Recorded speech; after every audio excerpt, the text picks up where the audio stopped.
How's it going, everybody? So, Corinthians 7:21-31. Yeah, I'm not starting Daniel this time like I did last night. Oh, my friend Vanessa did have something to say. Hang on.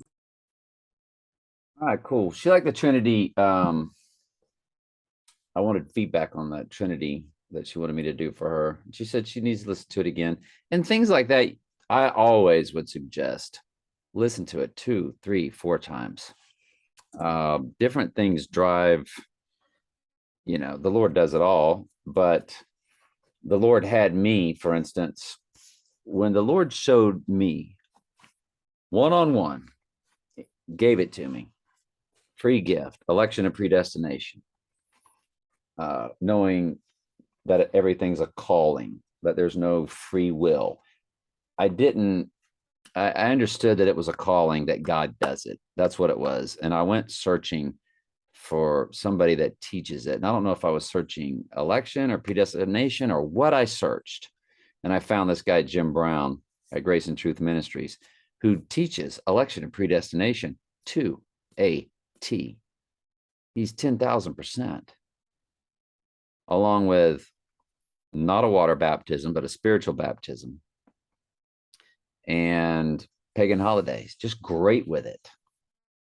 Unfortunately, he doesn't understand hell, demons, and the end times, Antichrist, all that kind of stuff.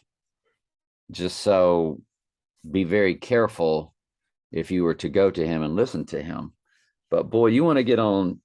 So when he starts talking about demons, daemonion, blah, blah, blah, blah, shut him down. Just hold your la, la, la, la, la, put your fingers in your ears. But when I found him, he was doing such an amazing job at teaching election and predestination. And I was just learning so much. Thankfully, the Lord giving him that truth that he could share with me, that I could share with y'all. And I feel like the Lord's given me the ability to take it to, extra, more in-depth levels. But I wouldn't have gotten, the Lord used him as that bridge to bring me to even where I'm at. And I listened to his videos over and over and over and over because the Bible verses would start to sink into my pea brain. You know what I'm saying? Like and everything just started to make so much biblical sense by just listening and listening and listening. So I would always suggest, like, hell is not eternal torment. Listen to that video. It's on Telling Truth Archives. Listen to it over and over. No free will, John 3:16, falsely written and taught. Listen to that over and over and over. I mean, so anyway, are you a slave? Don't let that worry you. But if you get a chance to be free, take it. So back in the context of slavery back then, if you were in debt, like to the credit card company, you were a slave. You would have to become a slave, hand over like servitude, and work off your debt is what that was about. And remember, if you were a slave when the Lord called you, you are now free in the Lord. In the Lord sense, you're free. And if you were free when the Lord called you, you are now a slave of Christ. I just love that. I love every bit of that there. Let me see how that reads in the King James. For he that is called in the Lord, being a servant, is the Lord's free man. Likewise, also he that is called, being free, is Christ's servant. So let's look up that word. I really, that is 1 Corinthians 7:22.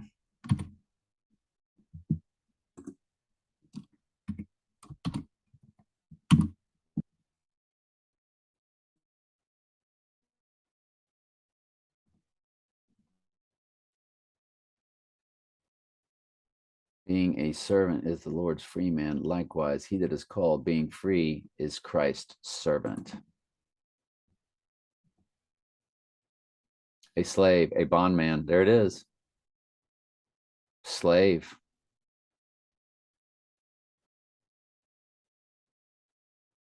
And if you want to put that into a different context, hang on just a quick second.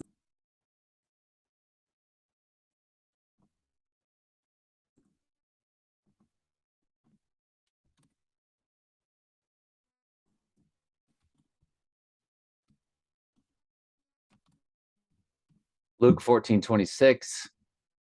If any man come to me and hate not his father, his mother, and his wife, and his children, and brethren, and sisters, yea, and even his own life, also, he cannot be my disciple. Hating your own life? Well, if you hate your own life, you must be a slave to the Lord's life. You must be a slave to the Lord's existence. Sure sounds like it to me. What do y'all think? Yeah, that's what that is. So love it. Let's continue. Let me highlight these. Hang on just a quick second. Anyway, let's keep going. Ye are bought with a price. Be not ye the servants of men. I've switched over to the King James. I think maybe we can do this in the King James. Brethren, let every man, where he is called, wherein abide with God. Now concerning virgins, I have no commandment of the Lord, yet I give my judgment as one who have obtained mercy of the Lord to be faithful. I suppose, therefore, that it is good for the present distress. I say that it is good for man to be so. Art thou bound unto a wife? Seek not to be loosed. Art thou loosed from a wife? Seek not a wife. So let me read this for you. And what he's saying is, if you're single, stay single. If you're married, stay married. Now, regarding this question, because of if you have a wife, do not seek to end the marriage. If you do not have a wife, do not seek to get married. But if you do get married, it is not a sin. If a young woman gets married, it is not a sin. However, those who get married at this time will have troubles, and I am trying to spare you those problems. It's hilarious. But let's go back to the confusing King James. Just know that it's all about weep, rejoice by those things, but the things of the world should not become more attached to them. The world soon pass away. So you got the idea. Let's soak it up in the King James, right? Yeah, let's soak. Yeah.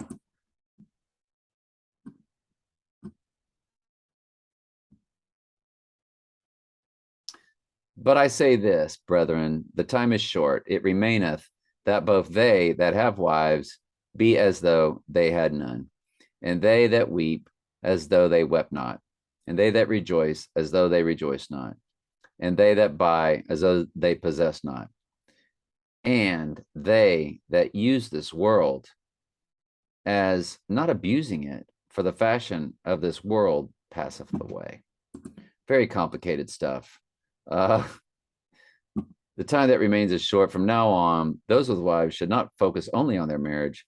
Those who weep or rejoice or who buy things should not be absorbed by their weeping or their joy or their possessions. Those who use things of the world should not become attached to them, for this world, as we know it, will soon be, pass away. So anyway, Corinthians is all over the place. It'll go from one subject to the next. It is complicated and it is long. I think there's 15, 16. I don't know how. I think there's 15 chapters in this thing. And here we are with Daniel. Now he's thrown into the den of lions, and a stone was brought and laid upon in the mouth of the den. And the king sealed it with his own signet. Now remember, the king was deeply troubled by this because he liked Daniel. Nebuchadnezzar loved Daniel, and then this king here, the Medes and the Persians, loves Daniel. And with the signet of his lords, that the purpose might not be changed concerning Daniel. Then the king went into his palace and passed the night fasting. This king was fasting, man. He gave up everything. Neither were instruments of music brought in before him, and his sleep went from him. Then the king arose very early in the morning and went in haste unto the den of lions. And when he came to the den, he cried with a lamentable voice unto Daniel. And the king spake and said to Daniel in this lamenting voice, O Daniel, servant of the living God, is thy God whom thou servest continually able to deliver thee from the lions? And Daniel says unto the king, O king, live forever. My God have sent his angel and shut the lions' mouths, that they have not hurt me, for as much as before him innocency was found in me, and also before thee, O king, have I done no hurt. In other words, I'm okay because I'm innocent. And then the king was exceedingly glad for him and commanded that they should take Daniel up out of the den. So Daniel was taken up out of the den, and no manner of hurt was found upon him because he believed in his God. The rest tomorrow is very fascinating. Love you very much. Ask questions anytime. That's what I'm here for.